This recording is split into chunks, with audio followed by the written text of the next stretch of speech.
Que le Seigneur vous bénisse, mes précieux frères et sœurs de partout dans le monde où vous nous suivez. Je vous dis franchement merci, surtout nos abonnés. Je viens de voir la barre est en train de franchir vraiment. Et cela prouve que la prédication qu'on est en train de réaliser est en train de vous aider dans vos vies. Je salue en particulier mon pasteur Barnabé Mbumba. Je salue pasteur Xavier Capoman. Je salue pasteur Bertin depuis Atlanta. Je salue madame Tété et madame Vanessa, la petite sœur et la grande sœur. C'est une grande famille. Je vous salue depuis le Golfe Juge. Je salue également papa Alpha Monga. Je vous salue. Que le Seigneur vous bénisse richement. Je vous salue en fait tout le chrétien en général. Sans prendre compte de nos divergences, mais je vous salue au nom de Jésus-Christ. Aujourd'hui, si nous essayons de lire les temps, nous sommes arrivés à un temps très difficile où presque toutes les prophéties que le Seigneur Jésus-Christ nous avait parlé est en train de s'accomplir petit à petit. Alors c'est pourquoi je voulais que je puisse parler un peu sur ces points. Les signes du temps de la fin. Les signes du temps de la fin. C'est ça les thèmes que je vais parcourir. Les signes du temps de la fin. Parce qu'aujourd'hui, ce sont des prédications qui deviennent rares dans les églises. Dans les églises d'aujourd'hui, il n'y a que de bénédictions. Là, venez chez moi, vous serez bénis. Venez chez moi, vous aurez les voyages. Venez chez moi, vous aurez ça. Bien sûr, tant que nous vivons sur cette terre, même si Dieu nous bénissait, comment nous devons aussi regarder les temps. Il n'y a plus le temps.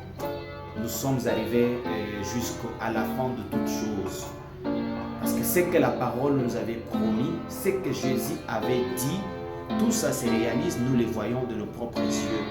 C'est pourquoi je ne manquerai pas en tant qu'évangéliste de faire réveiller encore la mémoire de certains croyants, de certains chrétiens, même de païens, parce que la parole, elle vient pour tout le monde.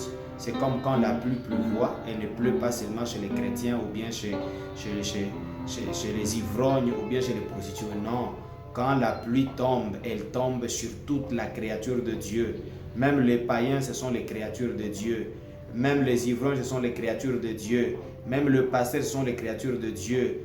Donc, chaque humanité est une créature de Dieu. C'est pourquoi quand nous lançons la parole, ce n'est pas pour vous qui se faisiez appeler les saints. Parce que moi, tel que je suis ici, je ne suis pas à 100% saint. J'ai toujours mes erreurs, j'ai aussi mes défauts, j'ai aussi mes faiblesses en tant qu'humain. Parce que même le Seigneur Jésus-Christ avait aussi ses faiblesses. La faiblesse du Seigneur Jésus-Christ, c'était la faim. Lui, quand il était affamé, Jésus ne pouvait pas continuer. C'est pourquoi, pendant qu'il était avec ses disciples, il marchait, il était affamé. Il voit le figuier qui pouvait donner le fruit afin que Jésus mange. Et quand Jésus jette les yeux là-bas, il n'y avait pas à manger, il avait maudit. C'est par là qu'on a découvert que Jésus aussi avait une faiblesse, c'était la famine. Que le Seigneur vous bénisse richement. Je vous salue de partout, vraiment, je vous aime de tout mon cœur. Je vous remercie parce que vous ne manquez jamais à me soutenir dans ces œuvres que je fais pour l'avancement du royaume de Dieu. Il y a ceux-là qui partagent, il y a ceux-là qui continuent aussi à évangéliser en partageant cette prédication. Mais sans plus tarder, nous allons prendre la parole de Dieu pour lire quels sont les signes du temps de la fin. Le monde a déjà touché à sa fin. Le monde a touché à sa fin. Nous vivons que dans un temps de prolongation. Il n'y a plus de temps dans ce monde. Que le Seigneur vous bénisse richement. Directement, nous allons prendre le livre de Matthieu, chapitre 24. C'est ça, c'est le livre que nous allons lire aujourd'hui. Comme je disais, nous allons prendre le livre de Matthieu, chapitre 24. La parole nous dit ceci. Comme Jésus s'en allait, au sortir du temple, ses disciples s'approchèrent pour lui en faire remarquer les constructions. Mais il leur dit, voyez-vous tout cela? Je vous le dis en vérité, il ne restera pas ici pierre sur pierre, qui ne soit renversé. Il s'assit sur la montagne des Oliviers et le disciple vinrent en particulier lui faire cette question. Dis-nous, quand cela arrivera-t-il? Et quel sera le signe de ton avènement et de la fin du temps, du monde? Que le Seigneur vous bénisse. Jésus leur répondit, prenez garde. Même vous qui me suivez, prenez garde. Même moi, je dois prendre garde. Prenons garde, je peux dire comme ça. Prenons garde. Que personne ne vous séduise. Car plusieurs viendront sous mon nom disant, c'est moi qui suis le Christ. Et ils séduiront beaucoup de gens. Vous entendrez parler de guerre et de bruit de guerre. Gardez-vous d'être troublés, car il faut que ces choses arrivent. Mais ce ne sera pas encore la fin. Une nation s'élèvera contre une nation, un royaume contre un royaume. Il y aura en divers lieux de famines et de tremblements de terre. Tout cela ne sera que le commencement des douleurs. Alors, on vous livrera au tourment et l'on vous fera mourir. Et vous serez haïs de toutes les nations à cause de mon nom. Alléluia. Alors aussi plusieurs succomberont et ils se trahiront, se haïront les uns les autres. Plusieurs faux prophètes se lèveront et ils séduiront beaucoup de gens. Et parce que l'iniquité s'est accrue, la charité du plus grand nombre se refroidira. Mais celui qui persévérera jusqu'à la fin sera sauvé. Cette bonne nouvelle du royaume sera prêchée dans le monde entier pour servir de témoignage. Et toutes les nations alors viendront la fin. Que le Seigneur d'abord vous bénisse pour cette parole. Cette histoire, c'est quand le Seigneur Jésus-Christ était à Jérusalem pendant qu'il marchait avec ses disciples. Il y avait ses disciples qui commencent à lui faire voir. Seigneur Jésus, voici il y a des beaux temples qu'on a construits. Voici il y a des beaux bâtiments qu'on a construits. Voici il y a des routes qu'on a bien asphaltées. Voici il y a ça, il y a ça, il y a ça. On lui a fait voir beaucoup de choses. Mais Jésus-Christ les regardait avec les yeux en tant que Seigneur, en tant que Créateur des cieux et la terre, en tant que le commencement et la fin de toutes choses, en tant que l'alpha et l'oméga. Il les regardait, il était toute la divinité corporelle habitée en lui. Même toutes les créatures là, toutes les créations que les gens lui montraient, Jésus savait qu'il devrait exister en un certain temps. Mais Jésus leur dit, écoutez, toutes ces choses que vous me présentez, c'est bien. Mais je vous dis ceci en tant que Jésus, en tant que votre Dieu. Toutes ces choses ici, il ne restera pas ici pierre sur pierre. Par exemple, pour nous qui sommes ici à Lubumbashi, dans la ville de Lubumbashi en République démocratique du Congo, vous voyez les beaux bâtiments là des Pinose. Il y a des gens qui peuvent dire c'est très beau, c'est très joli. Mais je te dis mon frère, il y aura un temps que cette hypnose restera que la poussière. Tu peux me présenter que regarde le Psaro, regarde l'hôtel Caravia. Tout cela c'est bien. Mais ce fait par le maître des hommes, un jour l'hôtel Caravia ne restera pas, on ne parlera plus de l'hôtel Caravia, il restera dans l'histoire. C'est pourquoi Jésus leur avait dit, vous voyez toutes ces choses que vous m'aviez présentées ici, il ne restera pas ici pierre sur pierre. Tous seront détruits. Acclamons pour le Seigneur, que Dieu vous bénisse richement. Tous seront détruits. Que le Seigneur vous bénisse. Alors, le Seigneur Jésus-Christ, il est dit, vous voyez, tout cela je vous l'ai dit, en vérité, il ne restera pas ici, pierre sur pierre qui ne soit renversée. Il s'assit sur les montagnes des Oliviers et le disciple vint en particulier lui faire cette question. Dites-nous quand cela arrivera-t-il? Quel sera le signe de ton avènement et de la fin du monde? Quand se fera-t-il? Toutes ces choses ici que nous voyons, les beaux bâtiments que vous construisez, les immeubles que vous construisez, des voitures que vous achetez, tout cela sera détruit. Il ne restera pas ici pierre sur une pierre. Et Jésus leur répondit, prenez garde que personne ne vous séduise, car plusieurs viendront sous mon nom disant, c'est moi qui suis le Christ. Et ils séduiront beaucoup. Plusieurs viendront à mon nom, disant que je suis le Christ. Et nous les avions déjà vus en Côte d'Ivoire. Il y a un Jésus-Christ qui est venu. Ce monsieur-là, j'ai oublié même son nom, Un monsieur en Côte d'Ivoire, il est déjà venu. Il dit que c'est lui le Christ. Il donne même le temps. que l'enlèvement se fera. Cet homme-là, appelé, je ne sais pas si c'est qui, dans des prochaines vidéos, je vais vous donner son nom, ce monsieur-là. Il s'est fait appeler Christ. Il s'habille dans des robes blanches. Jésus avait déjà prédit cela. Il a dit, ils viendront, ils diront que c'est moi, je suis le Christ. Que le Seigneur vous bénisse. Il continue, il dit ceci. Vous entendrez parler de guerre et de bruit de guerre.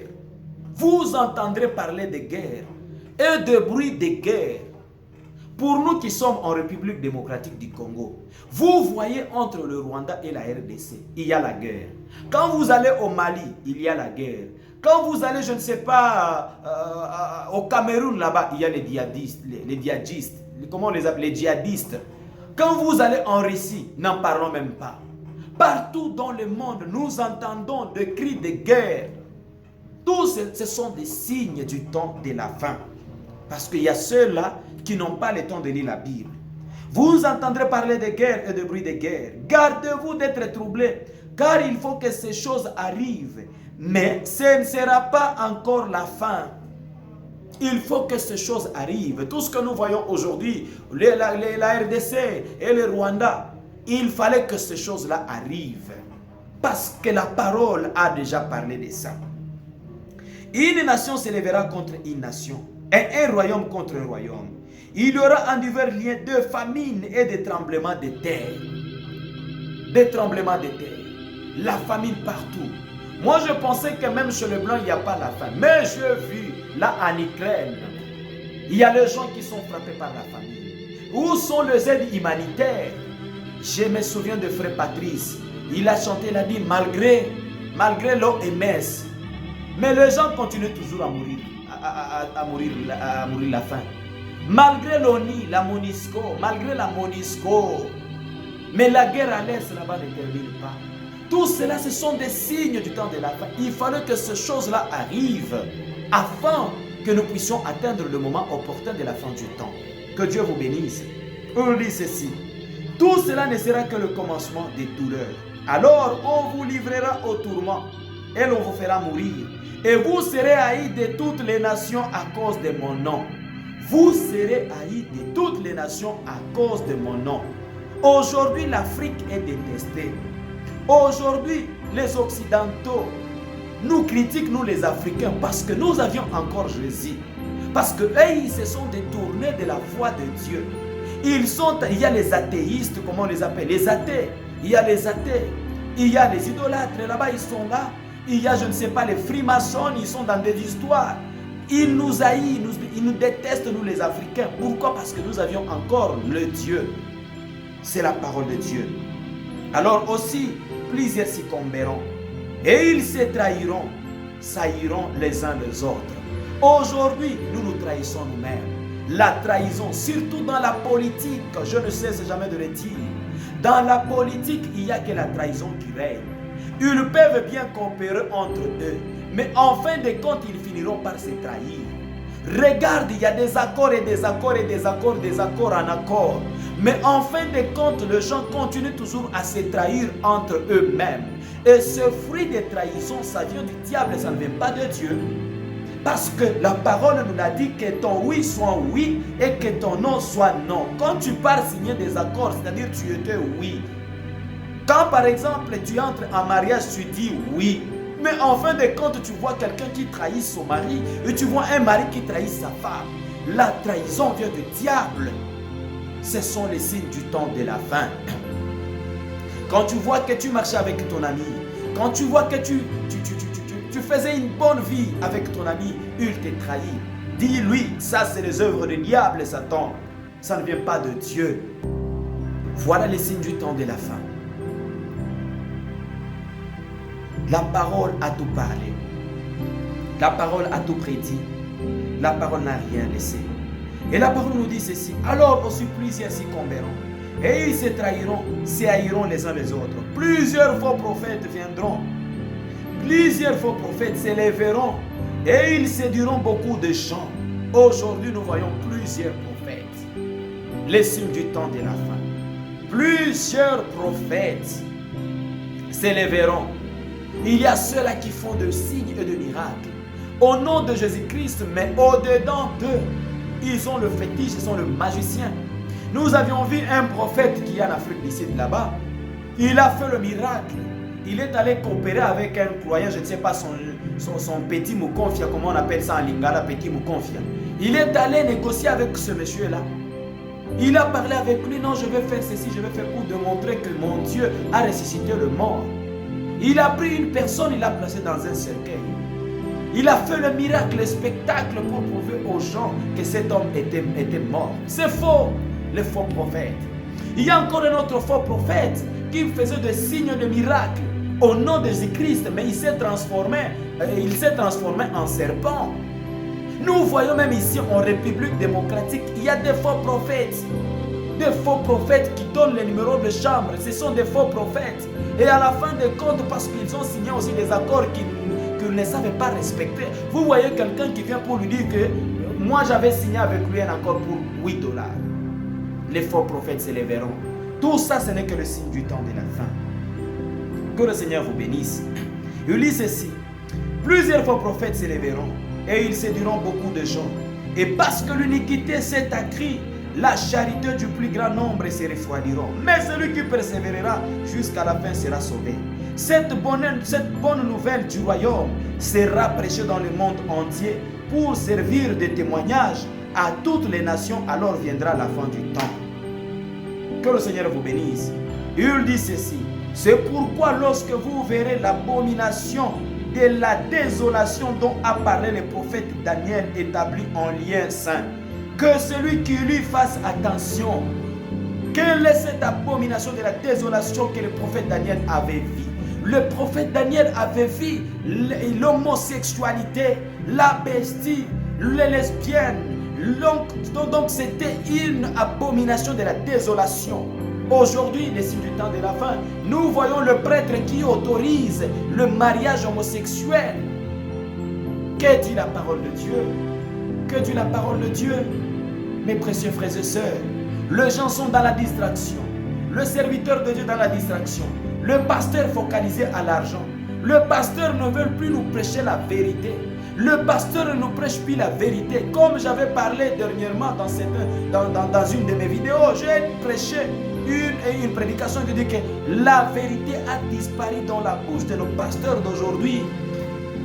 Qui est-ce qu'on peut faire confiance aujourd'hui? Au lieu de nous prêcher les royaumes de Dieu.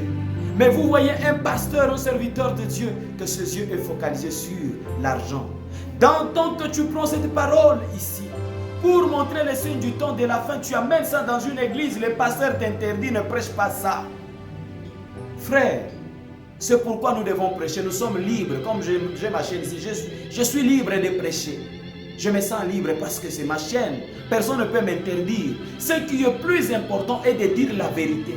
Ce qui est plus important est de montrer les gens quel est le chemin que nous devons suivre. Ce qui est plus important est de faire voir aux hommes le temps où nous vivons. C'est le temps de la fin. Mais le pasteur nous embrouille trop. Des églises se multiplient. Jour au jour, dans une avenue, vous trouverez 100 églises. Tout ça, c'est quoi les pasteurs assoiffés? Les affaires de Dieu, l'église est devenue une affaire personnelle. Mais prêchez la parole de Dieu, prêchez l'ancien évangile, prêchez la parole du salut. Le pasteur ne prêche plus encore le prédication du salut. Ils sont basés que dans l'argent, focalisés que dans le matériel. Finalement, le peuple sera perdu. Les peuples seront perdus. Nous vivons au temps de la fin. Maintenant, montre-nous quels sont les signes du temps de la fin. Quels sont les signes du temps de la fin? Que le Seigneur vous bénisse richement. Nous sommes au temps de la fin. Nous devons maintenant nous prendre, mes précieux frères et sœurs. Nous continuons avec notre prédication. Si nous lisons dans 1 Timothée et dans 2 Timothée chapitre 3, au premier verset, la Bible dit ceci.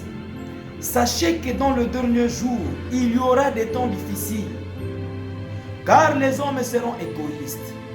Aujourd'hui, l'égoïsme a exagéré dans nos familles et dans nos maisons.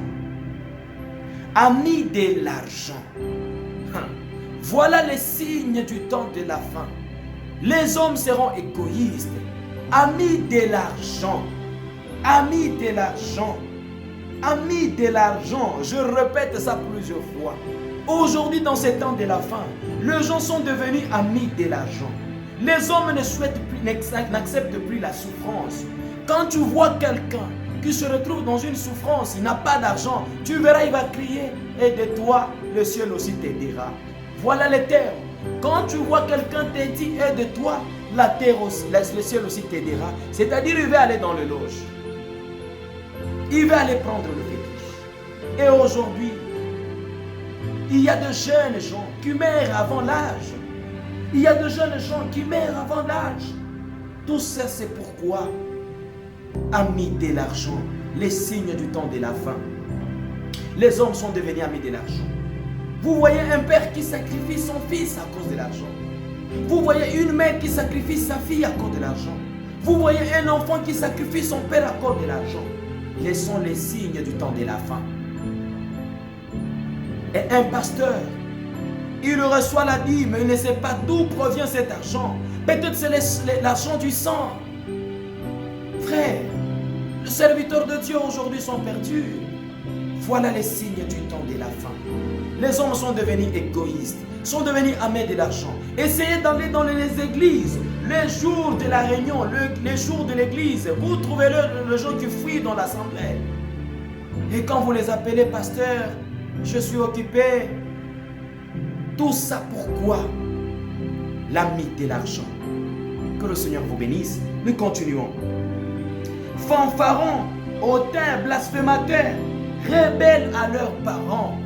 Aujourd'hui, nous voyons des enfants qui sont devenus le rebelle à leurs parents. Une jeune fille qui peut quitter la maison de son père et ne pas marier pour aller prendre une maison et s'asseoir. Vous verrez une petite fillette qui peut fuir sa maison pour aller ailleurs afin de se prostituer. Ce sont les signes du temps de la fin. Ce sont les signes du temps de la fin. La parole a tout prédit. Irréligieux. Les gens sont devenus irréligieux. Vous trouverez quelqu'un, il te dit que je suis chrétien, mais il n'est pas chrétien. Que le Seigneur vous bénisse. Insensible, déloyaux, calomniateurs, intempérants, cruels, ennemis de gens de bien. Vous pouvez faire du bien à quelqu'un. Peut-être tu trouves ton ami qui n'avait pas du boulot, tu lui donnes du boulot et par après il commence à t'insulter. Moi j'ai un ami que je ne peux pas citer. Tu l'as aidé, mais par après il commence à t'insulter, il commence à te critiquer. C'est ça la nature de l'homme. Voilà les signes du temps de la fin. Les ennemis des hommes de bien. Jésus-Christ, il était un homme de bien. Jésus-Christ avait multiplié les pains. Jésus-Christ avait changé l'eau en vin. Jésus-Christ avait ouvert le ciel aveugle les yeux. Jésus a fait marcher le boiteux. Jésus a fait parler les sourds-muets. Mais les gens sont devenus ses ennemis. Les hommes sont devenus les ennemis des hommes de bien. Voilà les signes du temps de la fin. Nous continuons. Les signes du temps de la fin. Ah, ce monde que nous vivons. Les hommes sont devenus des traîtres, emportés, enflés d'orgueil, les orgueilleux, aimant le plaisir plus que Dieu. Voilà les signes du temps de la fin. Aujourd'hui, essayez d'aller dans des boîtes de nuit. Allez voir, il y a des pasteurs qui sont à Kinshasa là-bas. Un pasteur qui a quitté sa poste, quelqu'un qui pouvait amener les enfants vers Christ. Il devient aussi un musicien mondain. Il part aussi, se retrouve aussi dans des boîtes. Aimant le plaisir que Dieu. Quel est ce temps que nous vivons? Voilà les signes du temps de la fin. Voilà les signes du temps de la fin. Et quand tu arrives à ces serviteurs de Dieu, il te dira que moi je fais des miracles. Moi je fais ça, moi je fais ça. Menteur. Pour un tel pasteur, il te dit, moi je fais ça, je fais ça. Qu'est-ce que tu y as fait? Dieu emprunte juste ton corps pour t'utiliser.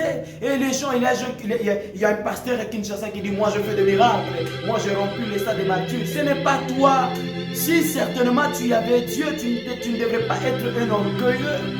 Parce que ça c'est l'orgueil. Même quand Jésus faisait des miracles, quand Jésus opérait des signes de prodiges, il pouvait appeler les gens et leur dire, gardez-en en secret. N'allez pas dire ça aux gens. Pourquoi? Mais aujourd'hui nous voyons quelqu'un parce que Dieu l'a emprunté juste son corps pour l'utiliser. disait, il commence à dire que moi je fais des miracles, moi je fais ça, qu'est-ce que toi tu fais?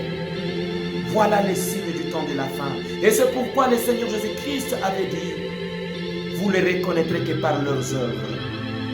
Les faux prophètes, le faux serviteur de Dieu, vous les reconnaîtrez que par leurs œuvres. Les faux prophètes, les orgueilleux. Que le Seigneur vous bénisse. Ayant le plaisir, aimant le plaisir de Dieu, ayant l'apparence de la piété, mais reniant ceux qui en fait la force. Éloigne-toi de ces hommes-là. Frère, quand tu vois un orgueilleux, quand tu vois un fanfaron, quand tu vois un ennemi des hommes de bien, un critiqueur, un homme intempérant, un homme cruel, un ennemi des gens, des hommes bien insensibles, déloyaux, calomniateurs, éloignez-toi de ces gens-là. Éloignez-toi, c'est ce que la Bible dit. Éloignez-toi de ces gens-là. Parce qu'ils vont t'amener vers la perdition. Tu vas te perdre sur la bonne voie. Que le Seigneur vous bénisse, nous continuons. La Bible continue, dit, il y a en fait surtout parmi les circoncis beaucoup de gens rebelles, devant discoureurs et des séducteurs. 11. Auxquels il faut fermer la bouche. Ils bouleversent de familles entières, enseignant pour un gain honteux ce qu'on ne doit pas enseigner. Le pasteur aujourd'hui nous enseigne des histoires honteuses pour juste avoir de l'argent. Si tu vois un pasteur, moi je vous ai toujours répété cela, si tu trouves un pasteur qui ne t'enseigne pas de suivre Jésus-Christ, il t'enseigne que de l'argent, fuyez cette église, tu iras en enfer un jour, parce que tu cherches un pasteur qui va t'enseigner le royaume de Dieu, pas ces différents pasteurs-là qui sont remplis dans les églises, qui nous construisent des églises des avenirs en avenir, pour nous prêcher le royaume de Dieu, c'est difficile. Pour nous dire que tu as commis le péché, c'est difficile. Il est pasteur qui échoue de citer le péché par son nom afin de garder les églises remplies. Nous n'avons plus encore besoin de ces pasteurs. Voilà les signes du temps de la fin. Voilà les signes du temps de la fin. Nous sommes arrivés au temps de la fin. Nous sommes arrivés au temps de la fin. Qui faire confiance encore? Qui faire confiance? Le pasteur, le fanfaron, le pasteur orgueilleux, le pasteur aimant le plaisir, le pasteur aimant avoir des camions de voitures, le pasteur aimant construire des grandes maisons en escroquant les gens. Bien-aimés, voilà les signes du temps de la fin. La parole est claire. La parole nous a dit qu'ils viendront vers vous pour vous dire que moi, c'est moi, je suis le Christ. Nous les avions vus déjà. Il y a encore un autre pasteur, là en Côte d'Ivoire, un orgueilleux pasteur. En Côte d'Ivoire, il vit avec, il a aussi une cortège comme une cortège présidentielle avec des motards. Tout ça pourquoi? Tu veux que les gens te voient. Et la parole nous dit, plusieurs viendront à moi. Ils me diront, Seigneur, n'avons pas fait de miracle à ton nom. N'avons pas fait ceci à ton nom. Je leur dirai, éloignez-vous de moi. Éloignez-vous de moi. Parce que vous séduisez les gens, vous les induisez dans les erreurs. Les temps de la fin, nous sommes au temps de la fin. Au lieu de dire la vérité aux enfants de Dieu, vous les tourmentez dans des histoires, dans des miracles et dans d'autres choses. Le miracle passeront. Le miracle passeront. Les guérisons passeront. Les signes et les prodiges passeront. Mais la parole ne passera pas. Prêchez la pure vérité aux enfants de Dieu pour que les enfants de Dieu restent sur le droit chemin. Il ne faut pas venir avec des prédications pour vos gains parce que vous cherchez à gagner de l'argent et perdre les âmes de gens. Que le Seigneur vous bénisse. Que le Seigneur